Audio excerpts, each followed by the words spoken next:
ఇప్పుడు ఉత్తరాంధ్రలో 2 అంశాలు కొనసాగుతున్నాయి. ఇప్పుడు మన వైపు ఒకసారి చూడవచ్చు. ఇది జగన్ ప్యాలెస్‌గా ఒకప్పుడు ప్రచారం జరిగింది. మరోవైపు ఇటువైపు చూసుకుంటే గీతం అంశం.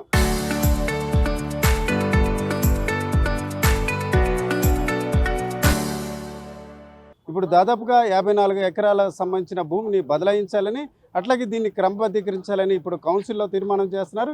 ఇది ఒక రకంగా రాజకీయ పక్షాల అంశమా, లేక ఉత్తరాంధ్ర ప్రజల అంశమా అనే చర్చ కూడా కొనసాగుతుంది. ఈ దశలో మాజీ మంత్రి గుడివాడ అమర్నాథ్ గారు ఉన్నారు. అమర్నాథ్ గారు, ఇప్పుడు మీరు ఉన్నాం. ఇటువైపు చూసుకుంటే ఒక రకంగా జగన్ ప్యాలెస్ అని ఒక ప్రచారం జరిగిన అంశం ఉంది.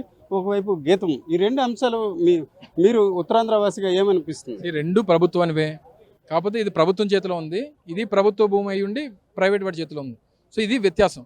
సో మేము కోరేది ఏంటంటే ప్రభుత్వానికి సంబంధించినటువంటి భూములు ప్రభుత్వం చేతిలో ఉండాలి.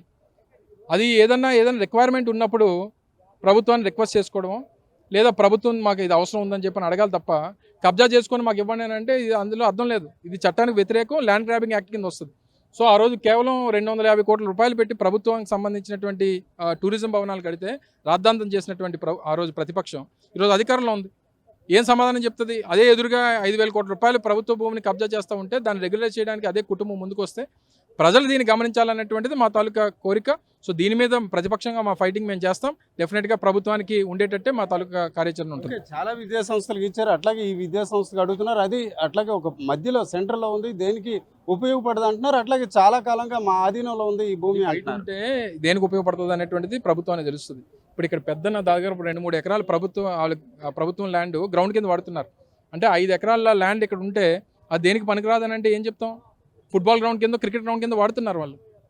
అంటే అది గవర్నమెంట్ ఆఫీస్ గతంలో ఇదే 55 ఎకరాల్లో 35 ఎకరాలు రాజీవ్ గృహకల్ప కోసం, లేదా ఎస్సీ హాస్టల్స్ కోసం, ఎస్టీ హాస్టల్స్ కోసం కేటాయించినటువంటి భూములు. ఒకవేళ దేనికి ఉపయోగపడకపోతే దేనికి కేటాయిస్తారు? సో ఇవన్నీ కూడా ప్రజలు గమనించమని చెప్పి కోరుతా ఉన్నాం. Thank you. ఇది ఈరోజు గుడివాడ అమర్నాథ్తో పాటు ఇతరులు కూడా ఇది ఒక రాజకీయ అంశంగా చూడకుండా ఇది ఒక ప్రజాధనం దోపిడీ చేసే ప్రక్రియగా భావించాలని, దీనిపై వైఎస్ఆర్సీపీ పోరాటం కూడా చేస్తుందని ఆయన అభిప్రాయపడుతున్నారు. కెమెరా పర్సన్ తిరుపతితో రామచంద్రరావు, RTV, విశాఖపట్నం. చరిత్ర సృష్టించినోడు ఇప్పుడు ఆ చరిత్రని తిరగరాయబోతున్నాడు. అబద్ధాల గోడల్ని బద్దలు కొట్టి నిజాలను రాగా మీ ముందుంచబోతున్నాడు. నిజమైన వార్తల కోసం వెంటనే డౌన్లోడ్ చేసుకోండి రా యాప్ని.